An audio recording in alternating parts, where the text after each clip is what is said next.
I call now on the distinguished Secretary of State of the United States of America, His Excellency, Mr. Colin Powell. Thank you, Mr. President. Mr. President, Mr. Secretary General, distinguished colleagues, I would like to begin by expressing my thanks for the special effort that each of you made to be here today. This is an important day for us all as we review the situation with respect to Iraq and its disarmament obligations under UN Security Council Resolution 1441. Last November 8th, this Council passed Resolution 1441 by a unanimous vote. The purpose of that resolution was to disarm Iraq of its weapons of mass destruction. Iraq had already been found guilty of material breach of its obligations stretching back over 16 previous resolutions and 12 years. Resolution 1441 was not dealing with an innocent party, but a regime this Council has repeatedly convicted over the years. Resolution 1441 gave Iraq one last chance to come into compliance or to face serious consequences. No Council member present and voting on that day had any illusions about the nature and intent of the resolution or what serious consequences meant if Iraq did not comply. And to assist in its disarmament, we called on Iraq to cooperate with returning inspectors from UNMOVIC and IAEA. We laid down tough standards for Iraq to meet to allow the inspectors to do their job. This Council placed the burden on Iraq to comply and disarm, and not on the inspectors to find that which Iraq has gone out of its way to conceal for so long. Inspectors are inspectors. They are not detectives. I asked for this session today for two purposes. First, to support the core assessments made by Dr. Blix and Dr. El-Baradei. As Dr. Blix reported to this Council on January 27th, quote, Iraq appears not to have come to a genuine acceptance, not even today, of the disarmament which was demanded of it, unquote. And as Dr. El-Baradei reported, Iraq's declaration of December 7th, quote, did not provide any new information relevant to certain questions that have been outstanding since 1998. My second purpose today is to provide you with additional information to share with you what the United States knows about Iraq's weapons of mass destruction, as well as Iraq's involvement in terrorism, which is also the subject of Resolution 1441 and other earlier resolutions. I might add at this point that we are providing all relevant information we can to the inspection teams for them to do their work. The material I will present to you comes from a variety of sources. Some are U.S. sources and some are those of other countries. Some of the sources are technical, such as intercepted telephone conversations and photos taken by satellites.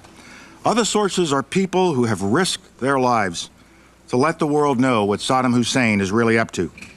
I cannot tell you everything that we know, but what I can share with you, when combined with what all of us have learned over the years, is deeply troubling. What you will see is an accumulation of facts and disturbing patterns of behavior.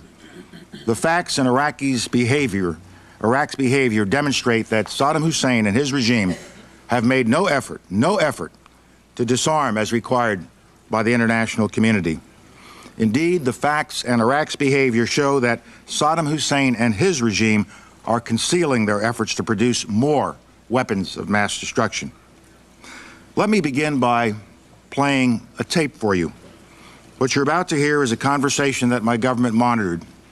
It takes place on November 26th of last year, on the day before United Nations teams resumed inspections in Iraq. The conversation involves two senior officers, a colonel and a brigadier general from Iraq's elite military unit, the Republican Guard.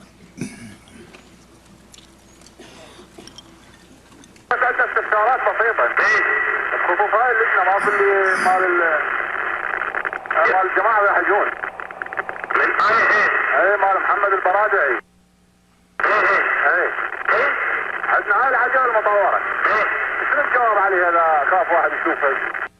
وش عندك واحد مطور؟ ما عندك مطورة؟ بلا عندي واحدة. يا عامل شركة الكندي. ها؟ مال الكندي. ايه ما صرت ما جاني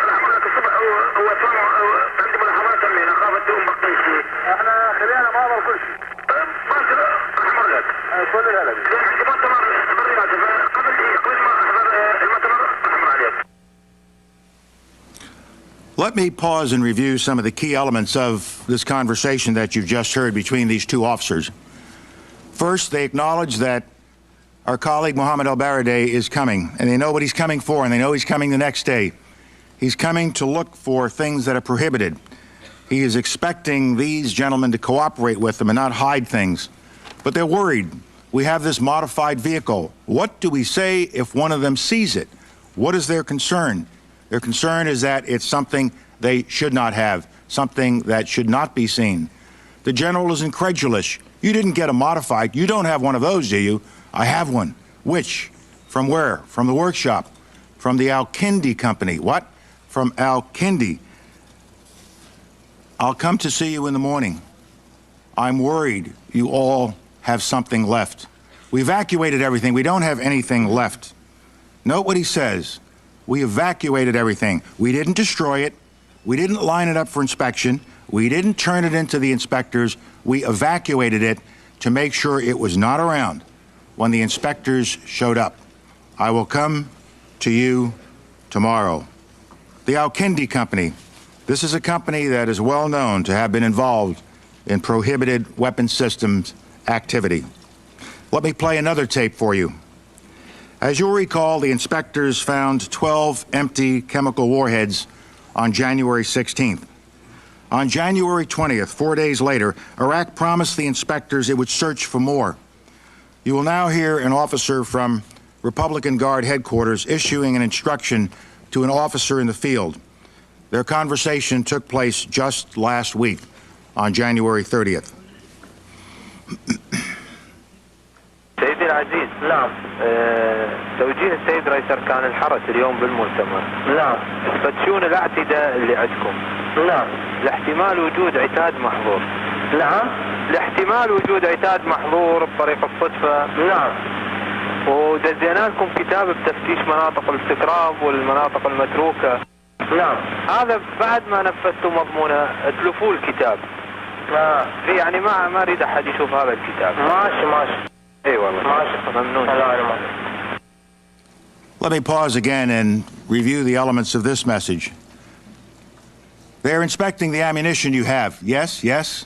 For the possibility there are forbidden ammo. For the possibility there is by chance forbidden ammo, yes. And we sent you a message yesterday to clean out all of the areas, the scrap areas, the abandoned areas, make sure there is nothing there. Remember the first message, evacuate it. This is all part of a system of hiding things and moving things out of the way and making sure they have left nothing behind. You go a little further into this message and you see the specific instructions from headquarters. After you have carried out what is contained in this message, destroy the message because I don't want anyone to see this message. Okay. Why?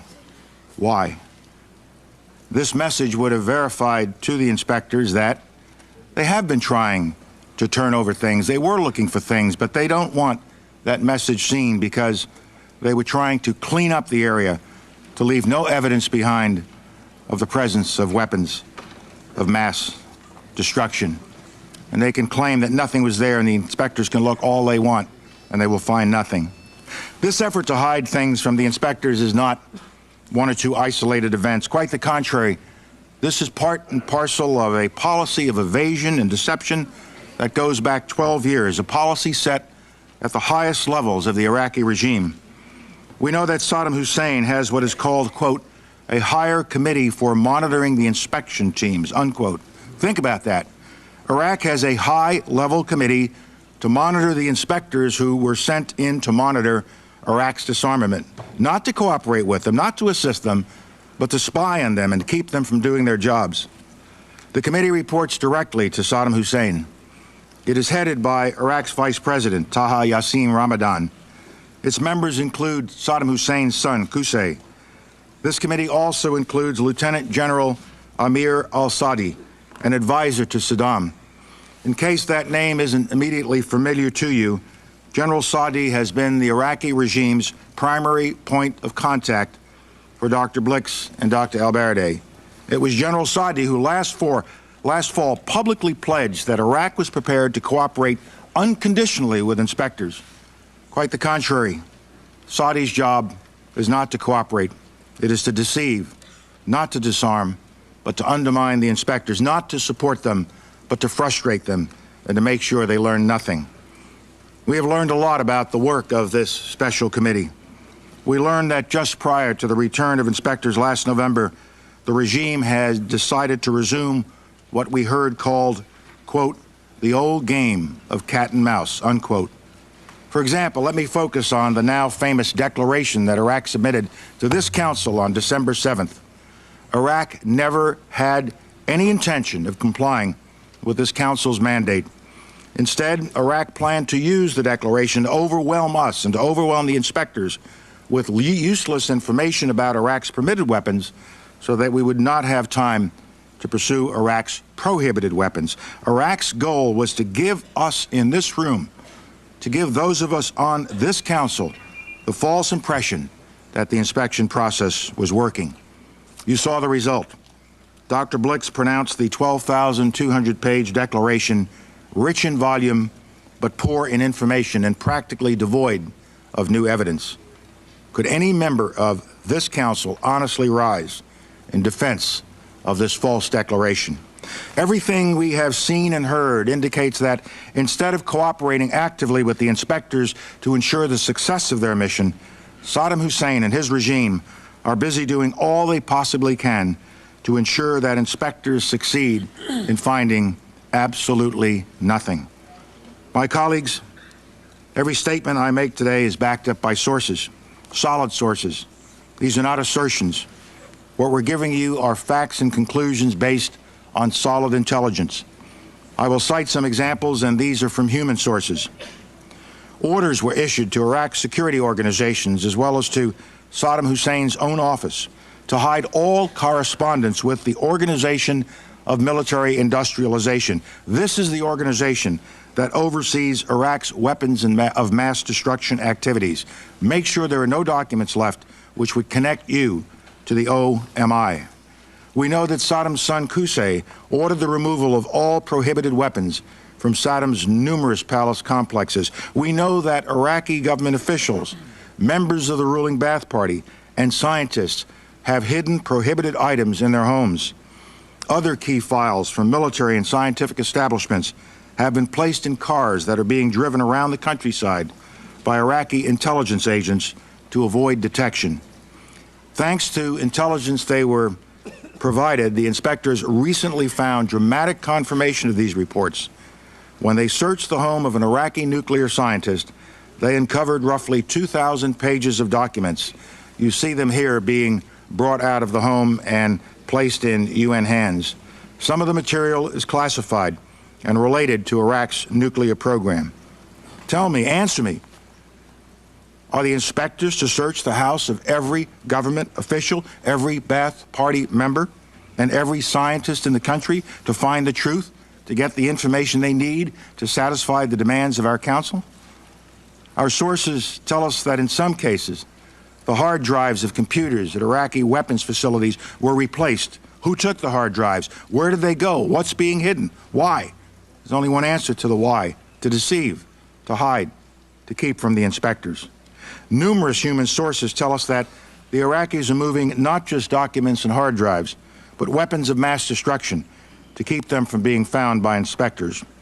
While we were here in this council chamber debating Resolution 1441 last fall, we know from sources that a missile brigade outside Baghdad was dispersing rocket launchers and warheads containing biological warfare agent to various locations, distributing them to various locations in western Iraq. Most of the launchers and warheads had been hidden in large groves of palm trees and were to be moved every 1 to 4 weeks to escape detection.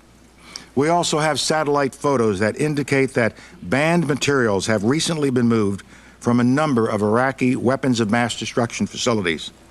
Let me say a word about satellite images before I show a couple.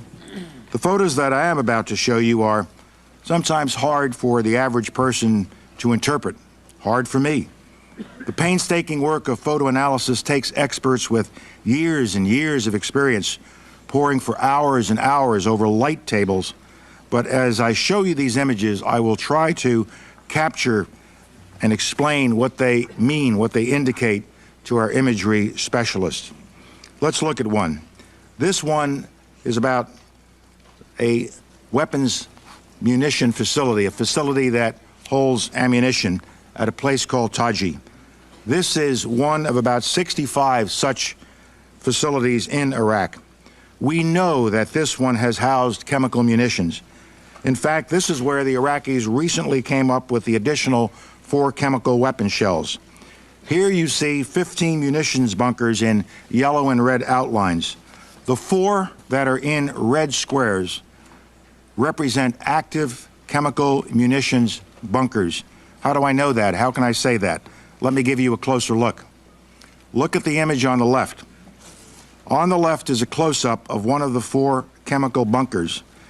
The 2 arrows indicate the presence of sure signs that the bunkers are storing chemical munitions.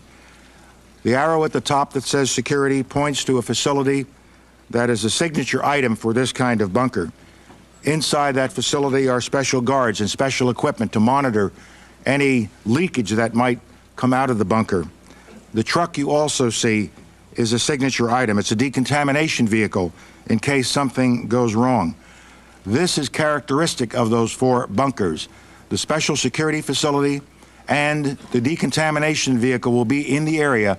If not at any one of them or one of the other, it is moving around those 4, and it moves as it needed to move as people are working in the different bunkers.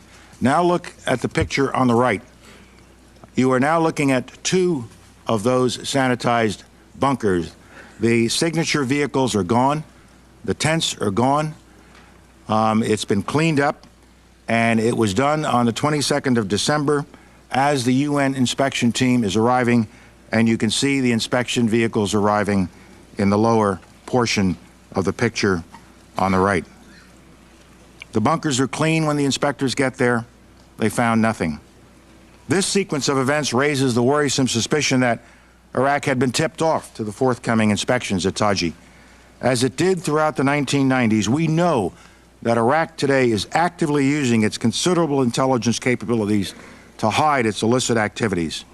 From our sources, we know that inspectors are under constant surveillance by an army of Iraqi intelligence operatives. Iraq is relentlessly attempting to tap all of their communications, both voice and electronics. I would call my colleagues' attention to the fine paper that the United Kingdom distributed yesterday, which describes in exquisite detail Iraqi deception activities. In this next example, you will see the type of concealment activity Iraq has undertaken in response to the resumption of inspections. Indeed, in November 2002, just when the inspections were about to resume, this type of activity spiked. Here are 3 examples. At this ballistic missile site on November 10th, we saw a cargo truck preparing to move ballistic missile components. At this biological weapons-related facility on November 25th, just 2 days before inspections resumed, this truck caravan appeared, something we almost never see at this facility, and we monitor it carefully and regularly. At this ballistic missile facility, again, 2 days before inspections began, 5 large cargo trucks appeared, along with the truck-mounted crane to move missiles. We saw this kind of house cleaning at close to 30 sites. Days after this activity, the vehicles and the equipment that I've just highlighted disappear, and the site returns to patterns of normalcy. We don't know precisely what Iraq was moving, but the inspectors already knew about these sites, so Iraq knew that they would be coming. We must ask ourselves, why would Iraq suddenly move equipment of this nature before inspections if they were anxious to demonstrate what they had or did not have? Remember the first intercept in which 2 Iraqis talked about the need to hide a modified vehicle from the inspectors. Where did Iraq take all of this equipment? Why wasn't it presented to the inspectors? Iraq also has refused to permit any U-2 reconnaissance flights that would give the inspectors a better sense of what's being moved before during and after inspections. This refusal to allow this kind of reconnaissance is in direct, specific violation of operative paragraph 7 of our resolution 1441. Saddam Hussein and his regime are not just trying to conceal weapons, they're also trying to hide people. You know the basic facts. Iraq has not complied with its obligation to allow immediate, unimpeded, unrestricted, and private access to all officials and other persons as required by Resolution 1441. The regime only allows interviews with inspectors in the presence of an Iraqi official, a minder. The official Iraqi organization charged with facilitating inspections announced publicly and announced ominously that, quote, nobody is ready to leave Iraq to be interviewed. Iraqi Vice President Ramadan accused the inspectors of conducting espionage, a veiled threat that anyone cooperating with UN inspectors was committing treason. Iraq did not meet its obligations under 1441 to provide a comprehensive list of scientists associated with its weapons of mass destruction programs. Iraq's list was out of date and contained only about 500 names, despite the fact that UNSCOM had earlier put together a list of about 3,500 names. Let me just tell you what a number of human sources have told us. Saddam Hussein has directly participated in the effort to prevent interviews. In early December, Saddam Hussein had all Iraqi scientists warned of the serious consequences that they and their families would face if they revealed any sensitive information to the inspectors. They were forced to sign documents acknowledging that divulging information is punishable by death. Saddam Hussein also said that scientists should be told not to agree to leave Iraq. Anyone who agreed to be interviewed outside Iraq would be treated as a spy. This violates 1441. In mid-November, just before the inspectors returned, Iraqi experts were ordered to report to the headquarters of the Special Security Organization to receive counterintelligence training. The training focused on evasion methods, interrogation resistance techniques, and how to mislead inspectors. Ladies and gentlemen, these are not assertions. These are facts corroborated by many sources, some of them sources of the intelligence services of other countries. For example, in mid-December, weapons experts at one facility were replaced by Iraqi intelligence agents who were to deceive inspectors about the work that was being done there. On orders from Saddam Hussein, Iraqi officials issued a false death certificate for one scientist, and he was sent into hiding. In the middle of January, experts at one facility that was related to weapons of mass destruction, those experts had been ordered to stay home from work to avoid the inspectors. Workers from other Iraqi military facilities not engaged in illicit weapons projects were to replace the workers who'd been sent home. A dozen experts have been placed under house arrest, not in their own houses, but as a group at one of Saddam Hussein's guest houses. It goes on and on and on.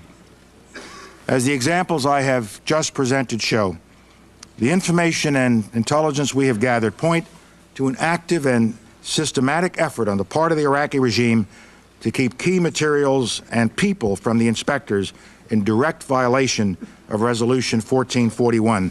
The pattern is not just one of reluctant cooperation, nor is it merely a lack of cooperation. What we see is a deliberate campaign to prevent any meaningful inspection work. My colleagues, operative paragraph 4 of UN Resolution 1441, which we lingered over so long last fall, clearly states that false statements and omissions in the declaration and a failure by Iraq at any time to comply with and cooperate fully in the implementation of this resolution shall constitute, the facts speak for themselves, shall constitute a further material breach of its obligation. We wrote it this way to give Iraq an early test.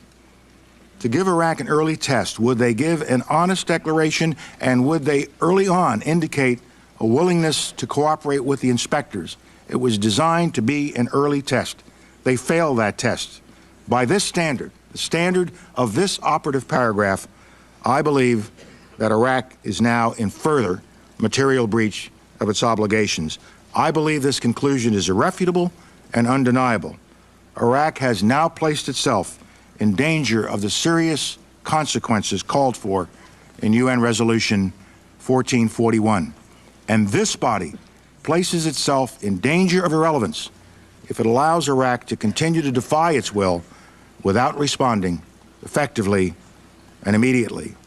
The issue before us is not how much time we are willing to give the inspectors to be frustrated by Iraqi obstruction, but how much longer are we willing to put up with Iraq's noncompliance before we, as a council, we, as the United Nations, say, enough, enough.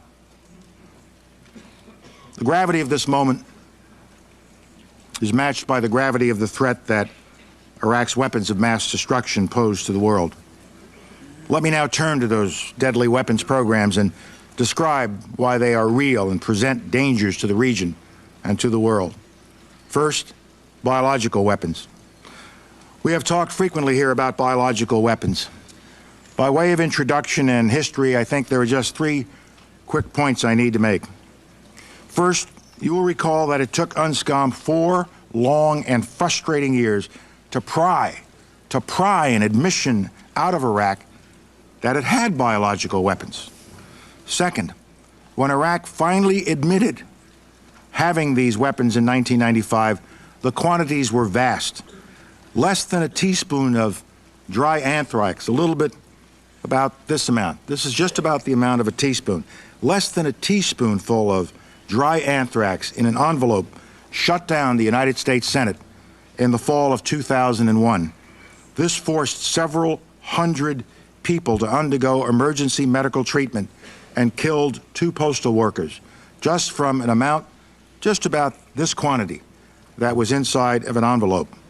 Iraq declared 8,500 liters of anthrax, but UNSCOM estimates that Saddam Hussein could have produced 25,000 liters. If concentrated into this dry form, this amount would be enough to fill tens upon tens of thousands of teaspoons. And Saddam Hussein has not verifiably accounted for even 1 teaspoonful of this deadly material. And that is my third point, and it is key. The Iraqis have never accounted for all of the biological weapons they admitted they had, and we know they had. They have never accounted for all the organic material used to make them, and they have not accounted for many of the weapons filled with these agents, such as their R-400 bombs. This is evidence, not conjecture. This is true. This is all well documented. Dr. Blix told this council that Iraq has provided little evidence to verify anthrax production and no convincing evidence of its destruction. It should come as no shock, then, that since Saddam Hussein forced out the last inspectors in 1998, we have amassed much intelligence indicating that Iraq is continuing to make these weapons. One of the most worrisome things that emerges from the thick intelligence file we have on Iraq's biological weapons is the existence of mobile production facilities used to make biological agents. Let me take you inside that intelligence file and share with you what we know from eyewitness accounts. We have first-hand descriptions of biological weapons factories on wheels and on rails. The trucks and train cars are easily moved and are designed to evade detection by inspectors. In a matter of months, they can produce a quantity of biological poison equal to the entire amount that Iraq claimed to have produced in the years prior to the Gulf War. Although Iraq's mobile production program began in the mid-1990s, UN inspectors at the time only had vague hints of such programs. Confirmation came later, in the year 2000. The source was an eyewitness, an Iraqi chemical engineer who supervised one of these facilities. He actually was present during biological agent production runs. He was also at the site when an accident occurred in 1998. 12 technicians died from exposure to biological agents. He reported that when UNSCOM was in country and inspecting, the biological weapons agent production always began on Thursdays at midnight because Iraq thought UNSCOM would not inspect on the Muslim holy day, Thursday night through Friday. He added that this was important because the units could not be broken down in the middle of a production run, which had to be completed by Friday evening before the inspectors might arrive again. This defector is currently hiding in another country with a certain knowledge that Saddam Hussein will kill him if he finds him. His eyewitness account of these mobile production facilities has been corroborated by other sources. A second source, an Iraqi civil engineer in a position to know the details of the program, confirmed the existence of transportable facilities moving on trailers. A third source, also in a position to know, reported in summer 2002 that Iraq had manufactured mobile production systems mounted on road trailer units and on rail cars. Finally, a fourth source, an Iraqi major who defected, confirmed that Iraq has mobile biological research laboratories in addition to the production facilities I mentioned earlier. We have diagrammed what our sources reported about these mobile facilities. Here you see both truck and rail car mounted mobile factories. The description our sources gave us of the technical features required by such facilities are highly detailed and extremely accurate. As these drawings, based on their description, show, we know what the fermenters look like. We know what the tanks, pumps, compressors, and other parts look like. We know how they fit together. We know how they work. And we know a great deal about the platforms on which they are mounted. As shown in this diagram, these factories can be concealed easily, either by moving ordinary-looking trucks and rail cars along Iraq's thousands of miles of highway or track, or by parking them in a garage or a warehouse or somewhere in Iraq's extensive system of underground tunnels and bunkers. We know that Iraq has at least 7 of these mobile biological agent factories. The truck-mounted ones have at least 2 or 3 trucks each. That means that the mobile production facilities are very few, perhaps 18 trucks that we know of. There may be more, but perhaps 18 that we know of. Just imagine trying to find 18 trucks among the thousands and thousands of trucks that travel the roads of Iraq every single day. It took the inspectors 4 years to find out that Iraq was making biological agents. How long do you think it will take the inspectors to find even one of these 18 trucks without Iraq coming forward, as they are supposed to, with the information about these kinds of capabilities? Ladies and gentlemen, these are sophisticated facilities. For example, they can produce anthrax and botulinum toxin. In fact, they can produce enough dry biological agent in a single month to kill thousands upon thousands of people. And dry agent of this type is the most lethal form for human beings. By 1998, UN experts agreed that the Iraqis had perfected drying techniques for their biological weapons programs. Now, Iraq has incorporated this drying expertise into these mobile production facilities. We know from Iraq's past admissions that it has successfully weaponized not only anthrax, but also other biological agents, including botulinum toxin, aflatoxin, and ricin. But Iraq's research efforts did not stop there. Saddam Hussein has investigated dozens of biological agents, causing diseases such as gas gangrene, plague, typhus, tetanus, cholera, camelpox, and hemorrhagic fever. And he also has the wherewithal to develop smallpox. The Iraqi regime has also developed ways to disperse lethal biological agents widely, indiscriminately, into the water supply, into the air. For example, Iraq had a program to modify aerial fuel tanks for Mirage jets. This video of an Iraqi test flight obtained by UNSCOM some years ago shows an Iraqi F-1 Mirage jet aircraft. Note the spray coming from beneath the Mirage. That is 2,000 liters of simulated anthrax that a jet is spraying. In 1995, an Iraqi military officer, Mujahid Saleh Abdul Latif, told inspectors that Iraq intended the spray tanks to be mounted onto a MiG-21 that had been converted into an unmanned aerial vehicle, or a UAV. UAVs outfitted with spray tanks constitute an ideal method for launching a terrorist attack using biological weapons.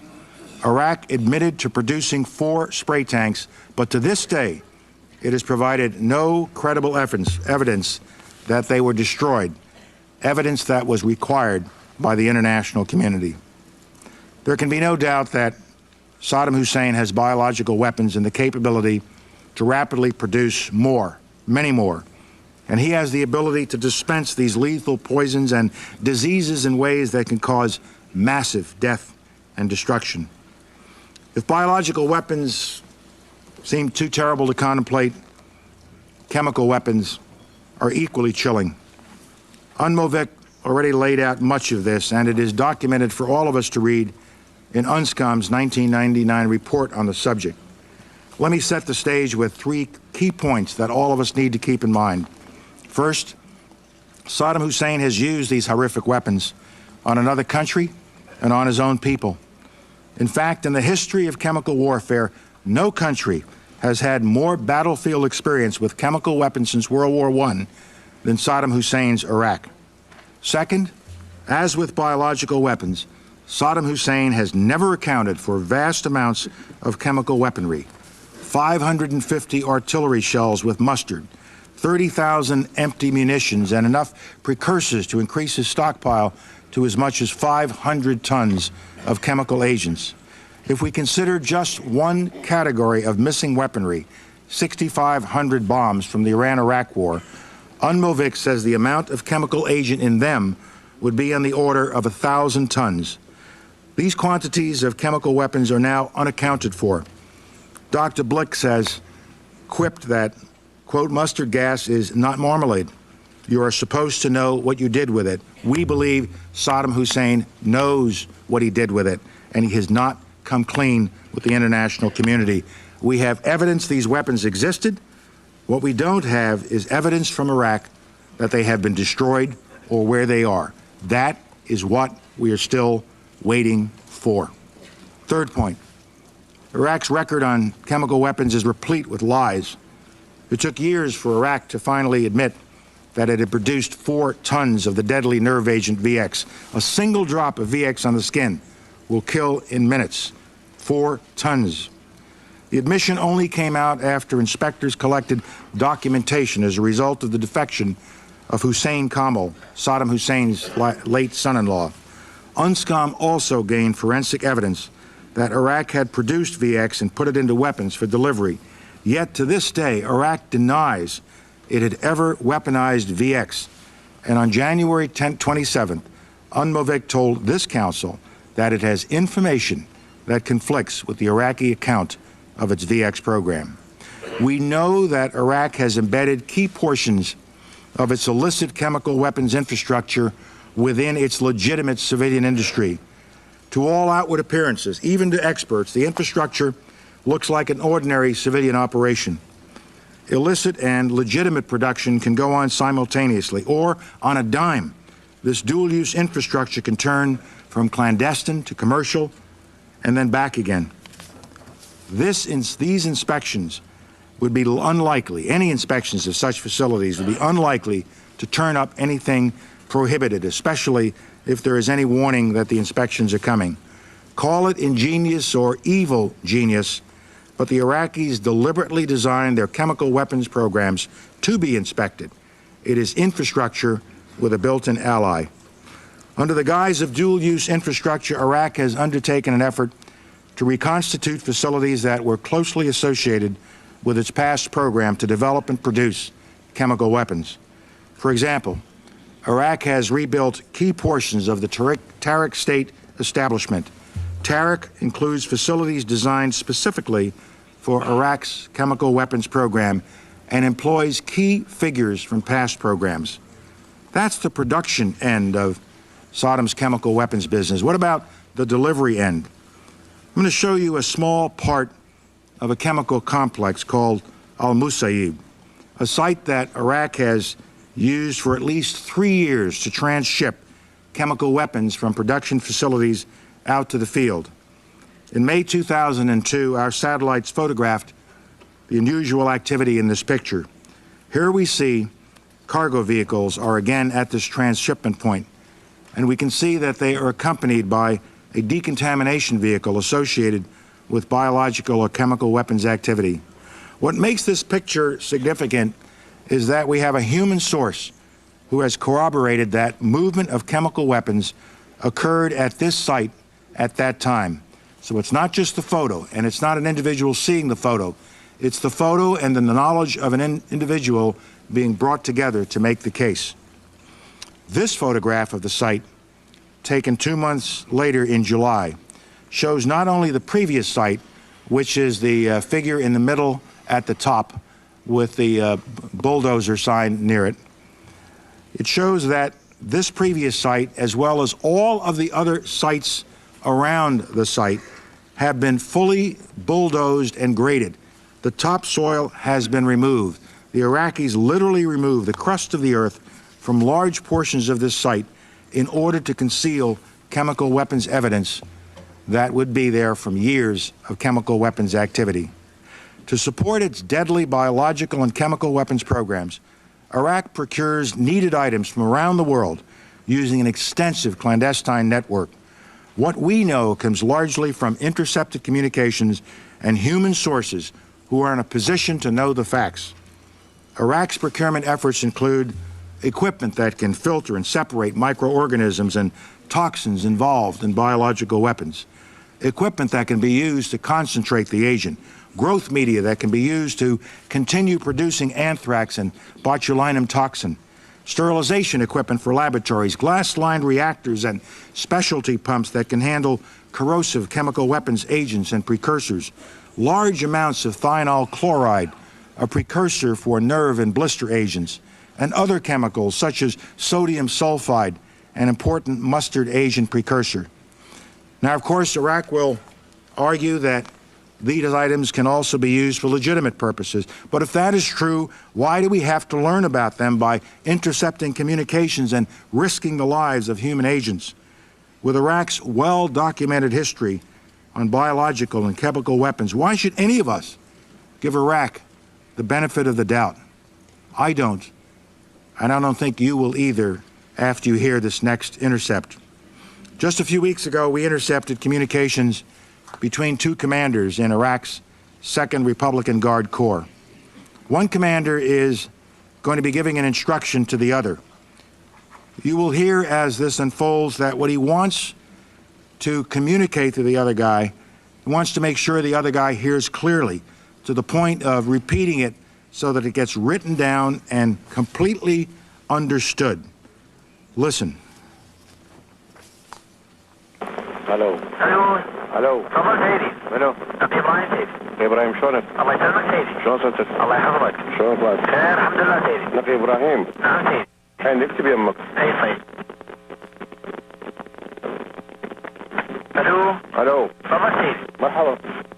ابراهيم. نعم سيدي. نقي ابراهيم. وياك سيدي. رفع. رفع. عبارة عوامل الاعصاب.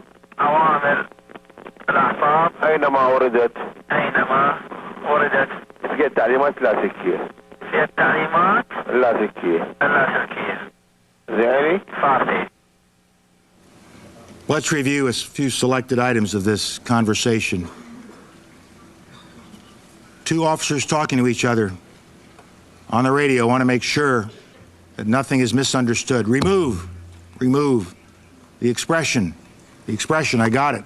Nerve agents, wherever it comes up, got it, wherever it comes up, in the wireless instructions, in the instructions, correction, no, in the wireless instructions, wireless, I got it. Why does he repeat it that way? Why is he so forceful in making sure this is understood? And why did he focus on wireless instructions? Because the senior officer is concerned that somebody might be listening. Well, somebody was. Nerve agents. Stop talking about it. They're listening to us. Don't give any evidence that we have these horrible agents, but we know that they do, and this kind of conversation confirms it. Our conservative estimate is that Iraq today has a stockpile of between 100 and 500 tons of chemical weapons agent. That is enough agent to fill 16,000 battlefield rockets. Even the low end of 100 tons of agent would enable Saddam Hussein to cause mass casualties across more than 100 square miles of territory, an area nearly 5 times the size of Manhattan. Let me remind you that of the 122 millimeter chemical warheads that the UN inspectors found recently, this discovery could very well be, as has been noted, the tip of a submerged iceberg. The question before us all, my friends, is when will we see the rest of the submerged iceberg? Saddam Hussein has chemical weapons. Saddam Hussein has used such weapons. And Saddam Hussein has no compunction about using them again against his neighbors and against his own people. And we have sources who tell us that he recently has authorized his field commanders to use them. He wouldn't be passing out the orders if he didn't have the weapons or the intent to use them. We also have sources who tell us that since the 1980s, Saddam's regime has been experimenting on human beings to perfect its biological or chemical weapons. A source said that 1,600 death row prisoners were transferred in 1995 to a special unit for such experiments. An eyewitness saw prisoners tied down to beds, experiments conducted on them, blood oozing around the victims' mouths, and autopsies performed to confirm the effects of the prisoners on the prisoners. Saddam Hussein's inhumanity has no limits. Let me turn now to nuclear weapons. We have no indication that Saddam Hussein has ever abandoned his nuclear weapons program. On the contrary, we have more than a decade of proof that he remains determined to acquire nuclear weapons. To fully appreciate the challenge that we face today, remember that in 1991, the inspectors searched Iraq's primary nuclear weapons facilities for the first time, and they found nothing to conclude that Iraq had a nuclear weapons program. But based on defector information, in May of 1991, Saddam Hussein's lie was exposed. In truth, Saddam Hussein had a massive clandestine nuclear weapons program that covered several different techniques to enrich uranium, including electromagnetic isotope separation, gas centrifuge, and gas diffusion. We estimate that this illicit program cost the Iraqis several $billion. Nonetheless, Iraq continued to tell the IAEA that it had no nuclear weapons program. If Saddam had not been stopped, Iraq could have produced a nuclear bomb by 1993, years earlier than most worst-case assessments that had been made before the war. In 1995, as a result of another defector, we find out that after his invasion of Kuwait, Saddam Hussein had initiated a crash program to build a crude nuclear weapon in violation of Iraq's UN obligations. Saddam Hussein already possesses 2 out of the 3 key components needed to build a nuclear bomb. He has a cadre of nuclear scientists with the expertise, and he has a bomb design. Since 1998, his efforts to reconstitute his nuclear program have been focused on acquiring the third and last component, sufficient fissile material to produce a nuclear explosion. To make the fissile material, he needs to develop an ability to enrich uranium. Saddam Hussein is determined to get his hands on a nuclear bomb.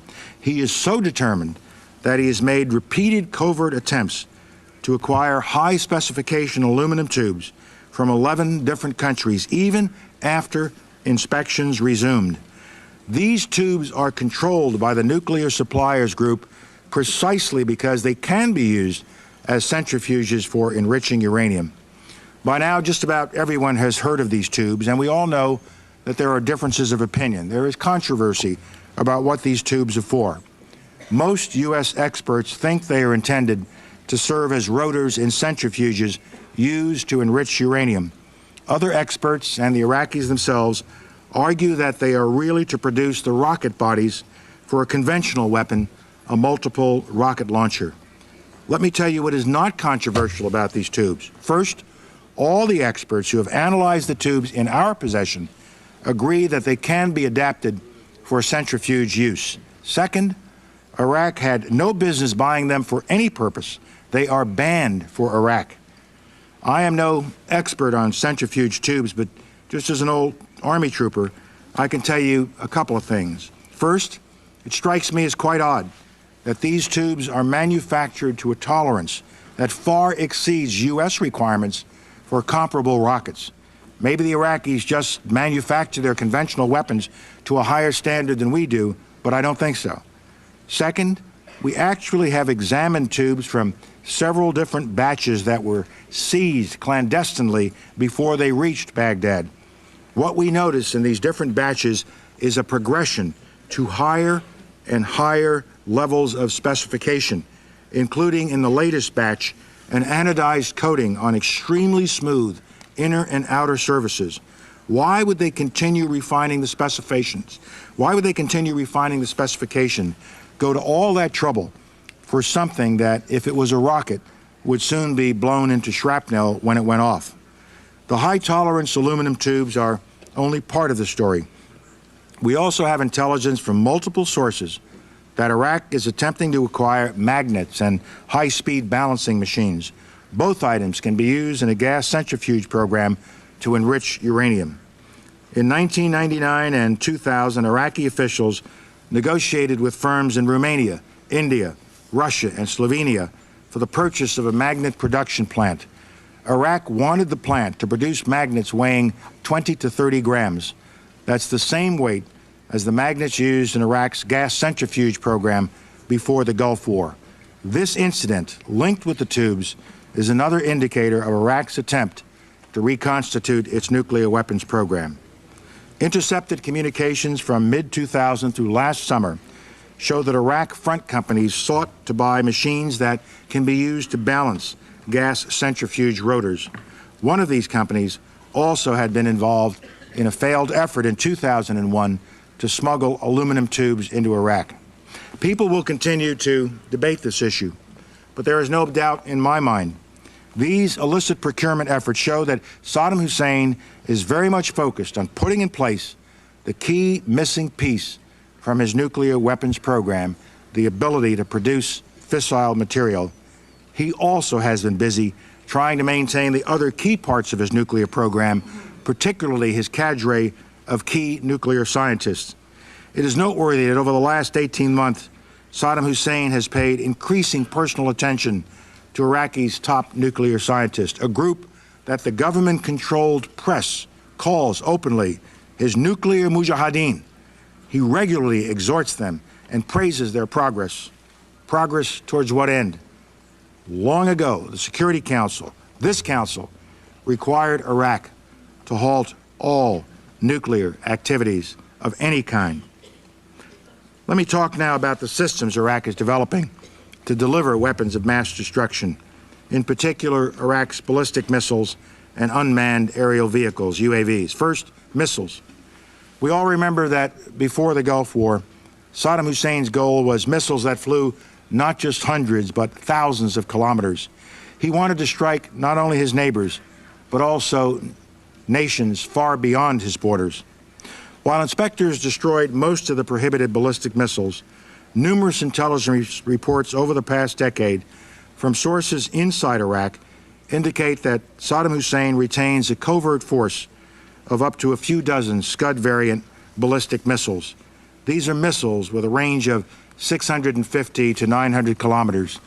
We know from intelligence and Iraq's own admissions that Iraq's alleged permitted ballistic missiles, the Al-Samud II and the Al-Fatah, violate the 150-kilometer limit established by this council in Resolution 687.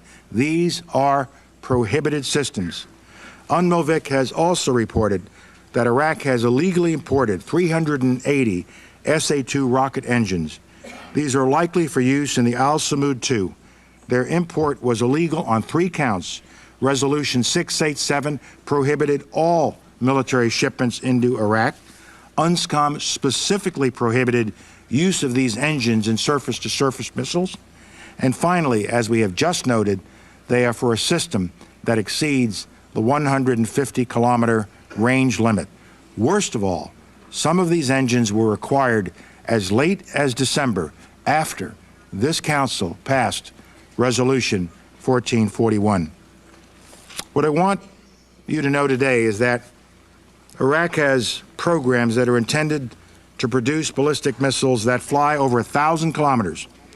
One program is pursuing a liquid fuel missile that would be able to fly more than 1,200 kilometers.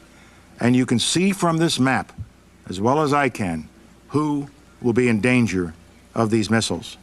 As part of this effort, another little piece of evidence, Iraq has built an engine test stand that is larger than anything it has ever had. Notice the dramatic difference in size between the test stand on the left, the old one, and the new one on the right. Note the large exhaust vent. This is where the flame from the engine comes out. The exhaust vent on the right test stand is 5 times longer than the one on the left. The one on the left was used for short-range missiles.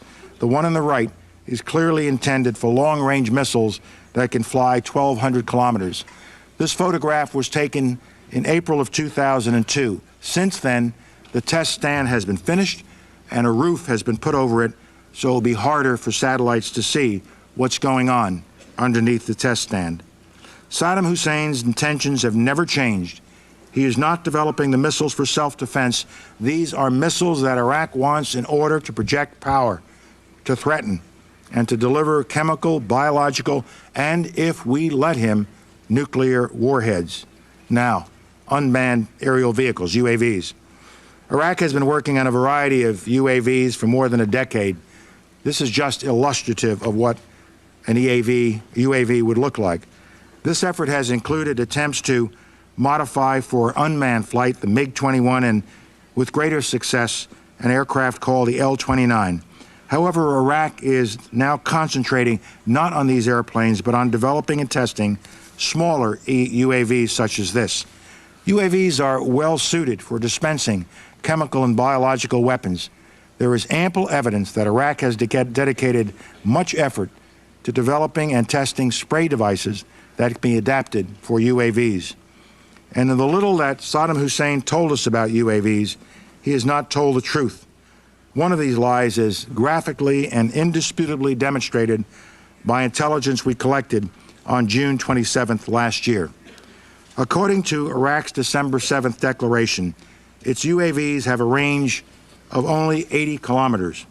But we detected one of Iraq's newest UAVs in a test flight that went 500 kilometers nonstop on autopilot in the racetrack pattern depicted here. Not only is this test well in excess of the 150 kilometers that the United States permits, the test was left out of Iraq's December 7th declaration. The UAV was flown around and around and around in this circle, and so that its 80-kilometer limit really was 500 kilometers unrefueled and on autopilot, violative of all of its obligations under 1441. The linkages over the past 10 years between Iraq's UAV program and biological and chemical warfare agents are of deep concern to us. Iraq could use these small UAVs, which have a wingspan of only a few meters, to deliver biological agents to its neighbors or if transported to other countries, including the United States.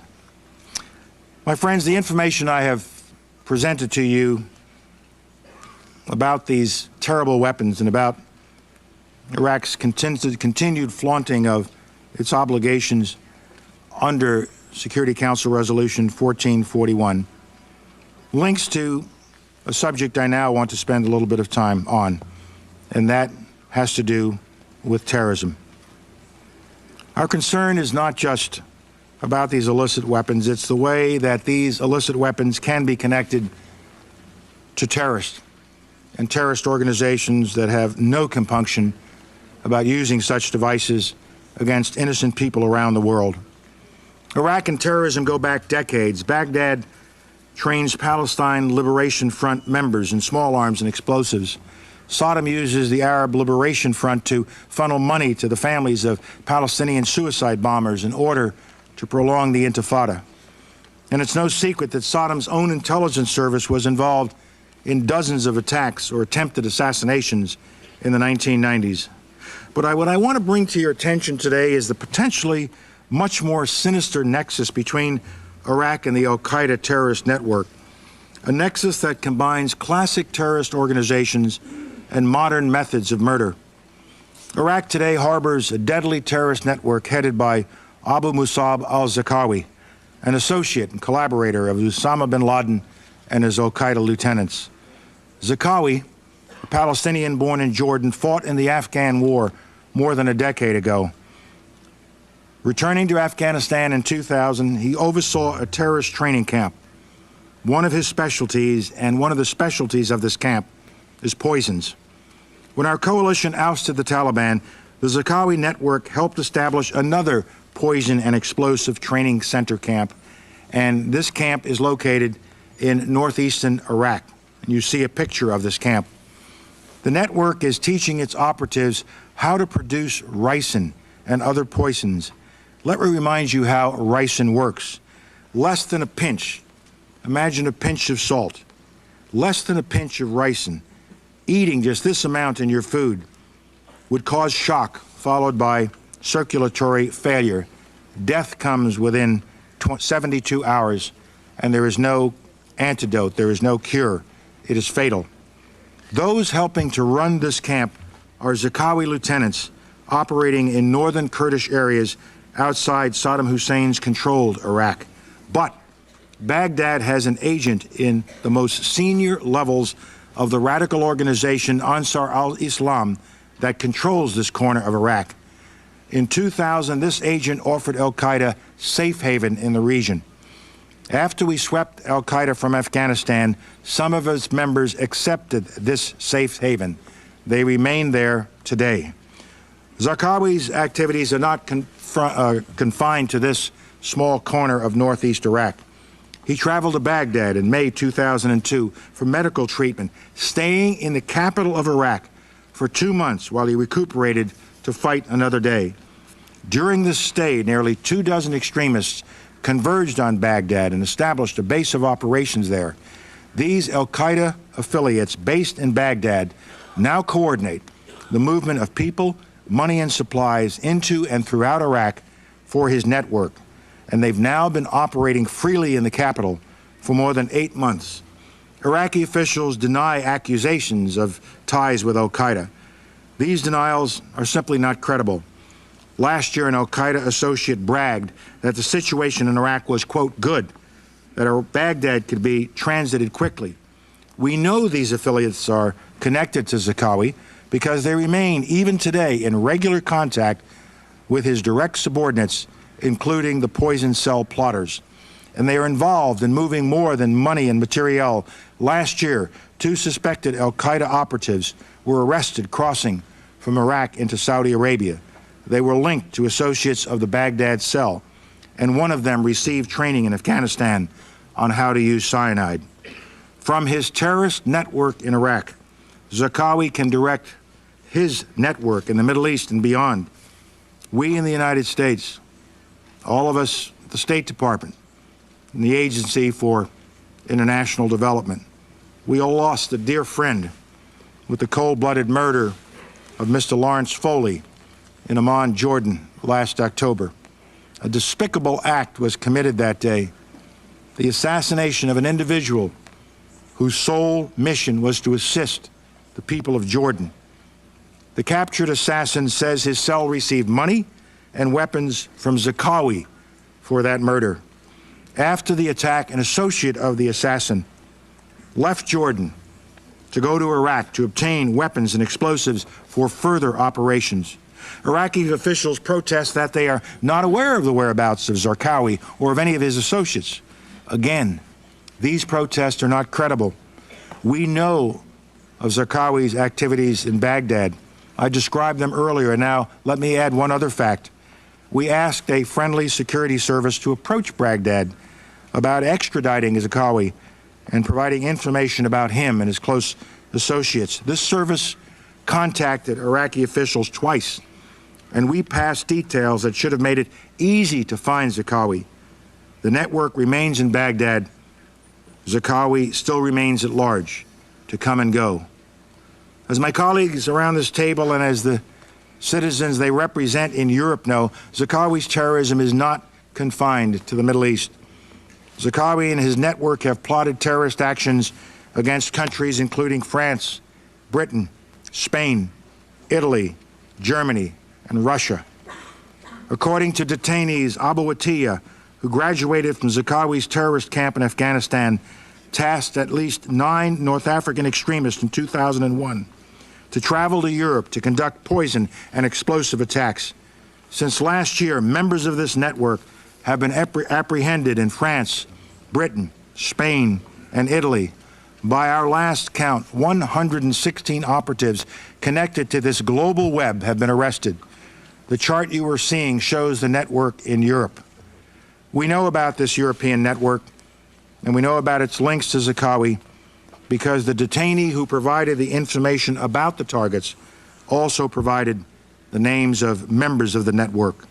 3 of those he identified by name were arrested in France last December. In the apartments of the terrorists, authorities found circuits for explosive devices and a list of ingredients to make toxins. The detainee who helped piece this together says the plot also targeted Britain. Later evidence again proved him right. When the British unearthed a cell there just last month, 1 British police officer was murdered during the disruption of the cell. We also know that Zarqawi's colleagues have been active in the Pankisi Gorge, Georgia, and in Chechnya, Russia. The plotting to which they are linked is not mere chatter. Members of Zarqawi's network say their goal was to kill Russians with toxins. We are not surprised that Iraq is harboring Zarqawi and his subordinates. This understanding builds on decades-long experience with respect to ties between Iraq and al-Qaeda. Going back to the early and mid-1990s, when bin Laden was based in Sudan, an al-Qaeda source tells us that Saddam and bin Laden reached an understanding that al-Qaeda would no longer support activities against Baghdad. Early al-Qaeda ties were forged by secret high-level intelligence service contacts with al-Qaeda, secret Iraqi intelligence high-level contacts with al-Qaeda. We know members of both organizations met repeatedly and have met at least 8 times at very senior levels since the early 1990s. In 1996, the Foreign Security Service tells us that bin Laden met with a senior Iraqi intelligence official in Khartoum and later met the director of the Iraqi intelligence service. Saddam became more interested as he saw al-Qaeda's appalling attacks. A detained al-Qaeda member tells us that Saddam was more willing to assist al-Qaeda after the 1998 bombings of our embassies in Kenya and Tanzania. Saddam was also impressed by al-Qaeda's attacks on the USS Cole in Yemen in October 2000. Iraqis continued to visit bin Laden in his new home in Afghanistan. A senior defector, one of Saddam's former intelligence chiefs in Europe, says Saddam sent his agents to Afghanistan sometime in the mid-1990s to provide training to al-Qaeda members on document forgery. From the late 1990s until 2001, the Iraqi embassy in Pakistan played the role of liaison to the al-Qaeda organization. Some believe, some claim these contacts do not amount to much. They say Saddam Hussein's secular tyranny and al-Qaeda's religious tyranny do not mix. I am not comforted by this thought. Ambition and hatred are enough to bring Iraq and al-Qaeda together, enough so al-Qaeda could learn how to build more sophisticated bombs and learn how to forge documents, and enough so that al-Qaeda could turn to Iraq for help in acquiring expertise on weapons of mass destruction. And the record of Saddam Hussein's cooperation with other Islamist terrorist organizations is clear. Hamas, for example, opened an office in Baghdad in 1999, and Iraq has hosted conferences attended by Palestine Islamic Jihad. These groups are at the forefront of sponsoring suicide attacks against Israel. Al-Qaeda continues to have a deep interest in acquiring weapons of mass destruction. As with the story of Zarqawi and his network, I can trace the story of a senior terrorist operative telling how Iraq provided training in these weapons to al-Qaeda. Fortunately, this operative is now detained, and he has told his story. I will relate it to you now as he himself described it. This senior al-Qaeda terrorist was responsible for one of al-Qaeda's training camps in Afghanistan. His information comes firsthand from his personal involvement at senior levels of al-Qaeda.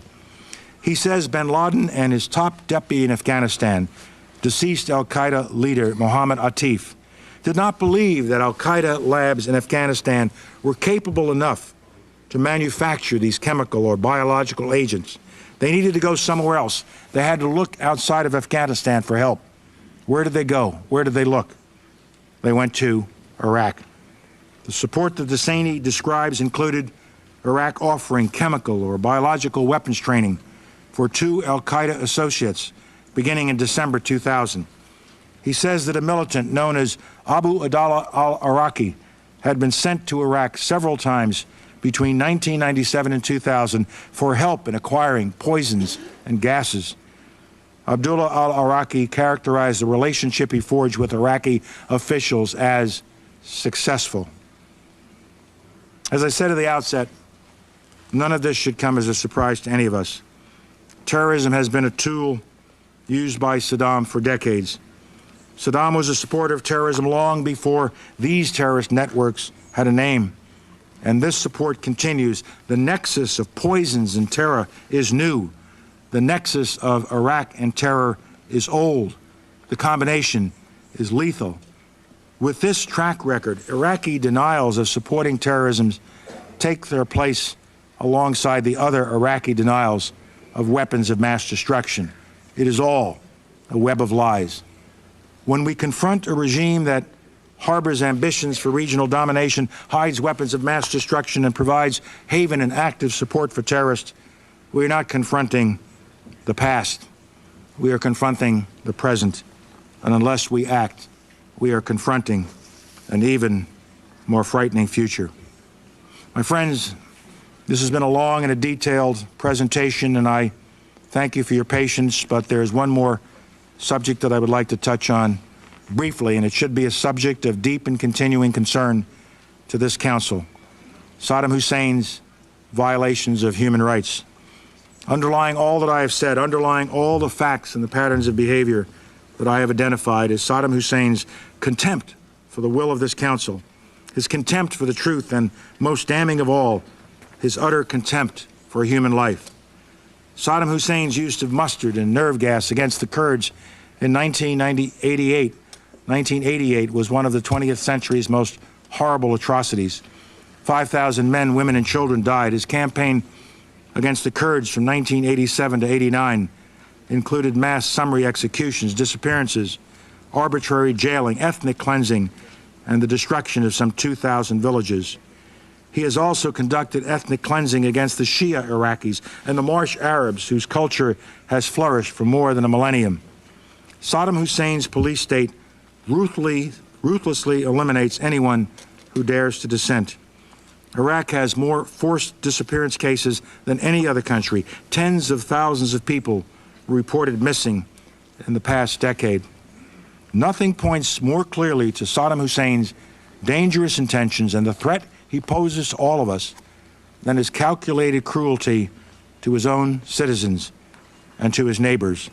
Clearly, Saddam Hussein and his regime will stop at nothing until something stops him. For more than 20 years, by word and by deed, Saddam Hussein has pursued his ambition to dominate Iraq and the broader Middle East using the only means he knows: intimidation, coercion, and annihilation of all those who might stand in his way. For Saddam Hussein, possession of the world's most deadly weapons is the ultimate trump card, the one he must hold to fulfill his ambition. We know that Saddam Hussein is determined to keep his weapons of mass destruction. He's determined to make more.